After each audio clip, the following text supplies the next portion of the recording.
सिर्फ कंडेमनेबल है बल्कि तो सबको सोचना पड़ेगा कि आखिर ये कौन लोग हैं जो इतनी हिम्मत करके गोली भी चला रहे हैं और ये सब हरकतें कर रहे हैं।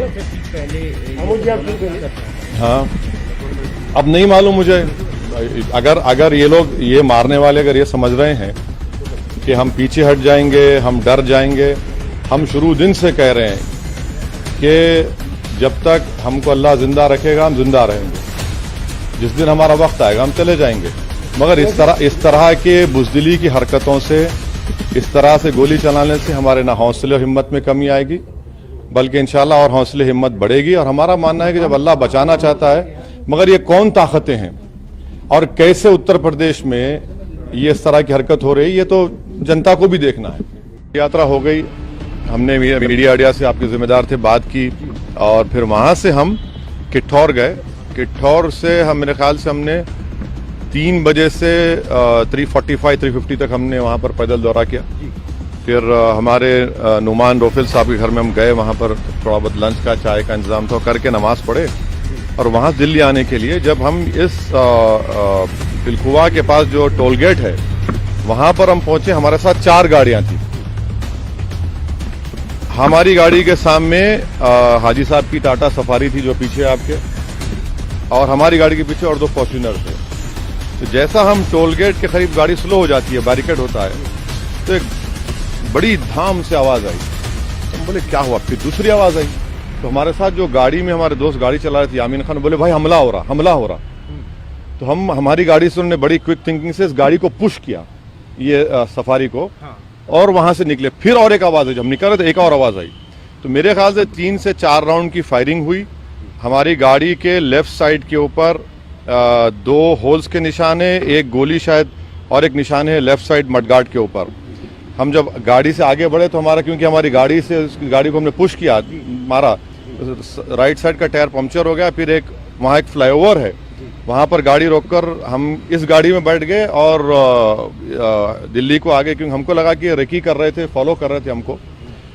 हमारे जब ये हमला हो रहा था, हमारे पीछे जो फॉर्च्यूनर थी जिसमें हमारे एक्स मेयर माजिद थे, उसके ड्राइवर ने एक शूटर पर गाड़ी चढ़ा दी एक पर।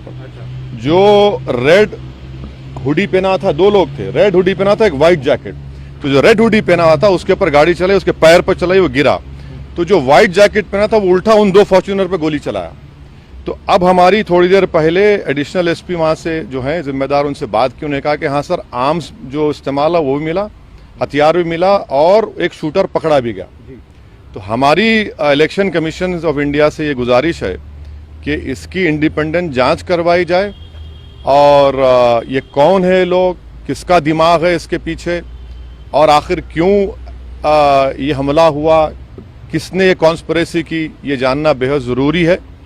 और सुनिए, और हम स्टेट गवर्नमेंट और मोदी गवर्नमेंट दोनों से ये कह रहे हैं कि ये इनकी जिम्मेदारी है कि वो इंडिपेंडेंट जांच करवाएं और इसके पीछे दिमाग किसका है। आखिर ऐसे कैसे हो सकता है कि टोल गेट के ऊपर ये लोग 4-4 राउंड फायरिंग एक सिटिंग एमपी के ऊपर करते हैं। हम तो अल्हम्दुलिल्लाह कुछ नहीं हुआ, हमको खैरियत से हैं, मगर अल्लाह बचाना जब चाहता है तो कोई कुछ नहीं कर सकता। मगर आज ये हुआ है। अभी देखिए, हम तो क्या उम्मीद करते हैं कि आपको क्या लगता है कौन हो सकते हैं आखिर? नहीं, मुझे देखिए हमको कई बार लोग धमकी देते हैं, कई बार बहुत सी बातें करते हैं। प्रयागराज में जो धर्म संसद हुआ वहां पर भी हम पर काफी गालियां दी गई, और फिर हमारे घर पर अभी हम कई मरतबा हमला हुआ। तो अब ये सरकार का काम है कि इंडिपेंडेंट जांच करवाएं और इसका सही तरीके इनको पकड़ा जाए। पार्लियामेंट अभी चल रहा है, पार्लियामेंट में भी ये क्वेश्चन उठाना चाहेंगे आप, बात करना चाहेंगे? जरूर, पार्लियामेंट है, स्पीकर साहब से मिलेंगे, स्पीकर साहब से बात करेंगे।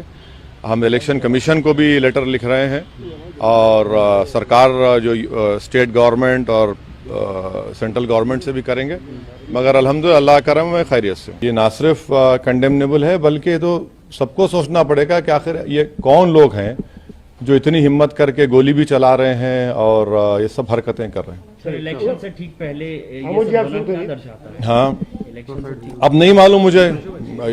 अगर ये लोग ये मारने वाले अगर ये समझ रहे हैं कि हम पीछे हट जाएंगे, हम डर जाएंगे, हम शुरू दिन से कह रहे हैं कि जब तक हमको अल्लाह जिंदा रखेगा हम जिंदा रहेंगे, जिस दिन हमारा वक्त आएगा हम चले जाएंगे।